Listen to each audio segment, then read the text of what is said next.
続いて世界が注目ネット動画のコーナー、上条アナウンサーです。はい、今年もよろしくお願いします。さあ、今年初めのネット動画、可愛らしい猫ちゃんのユニークな動画を3つ続けてご覧ください。さあ、まずはロシアからです。好奇心旺盛な子猫ちゃん。トゥーシャちゃんは生後3ヶ月です。瓶の中のおもちゃが気になって仕方がないといった様子です。結構頭入れちゃってますね。すごい体勢。あら、もしかして、あらら、逆さまになっちゃいました。あらら、そしてあれれれ、俺入っちゃいましたよ。全身すっぽり。本当ですよね。あれ、あらら、これどうするんだろう。自分もびっくりしてますよね。そんなに慌ててもいないし、なんだろう。柔らかい。でも30秒後にトゥーシャちゃん無事に瓶から自分で出ることができたようです。よかっ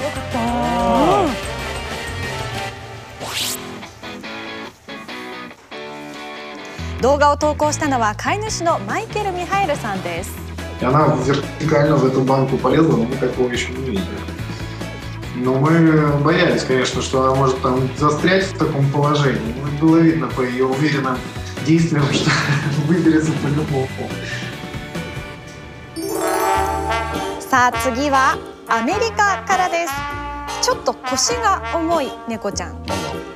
シモンズさんのご夫婦のお宅で飼われているこちらの猫ちゃん BJ くんです。とってもデブ症なんだそうです。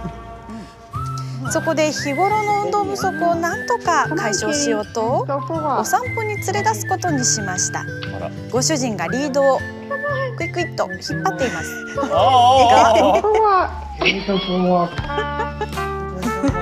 く動きませんね。本当ですね。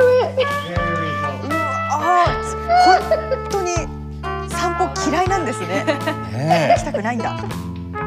これ床の汚れをこう拭き取ってる感じになっちゃうんじゃないですか。モップ代わり、モップみたいですよね。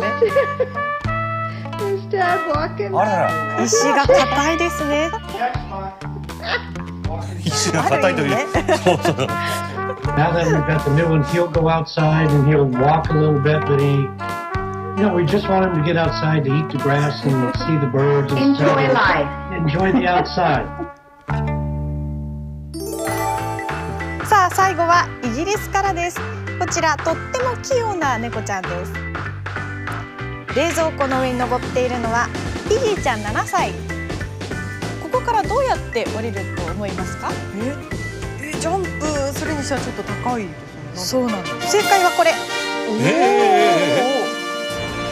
なんと冷蔵庫と壁の隙間を使って歩きながら降りたんですね。なんか背中を押し付けてるんだ。ねえ、器用ですね。The first time I couldn't believe what I had seen, so it was quite a surprise. It was quite exciting.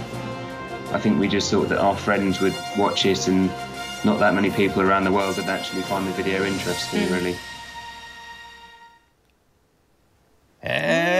やっぱりジャンプするにはちょっと高すぎるということですか？そうみたいですね。いつも冷蔵庫から降りるときはこういうふうに壁と冷蔵庫の隙間をうまく使ってこうやって降りているそうです。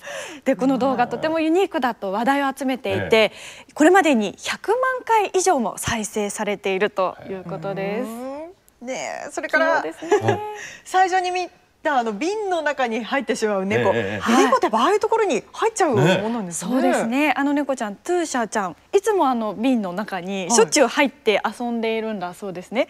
そしてこちらご覧ください。普段からこれ靴の空き箱なんですけれど、こういうものに入ろうとしたり、あとは紙袋の中に頭を突っ込んだりと、狭いところを探して入ろうとする、これがお気に入りなんだそうです。狭いところ好きなんですね。やっぱりね。可愛かった。世界が注目ネット動画でした。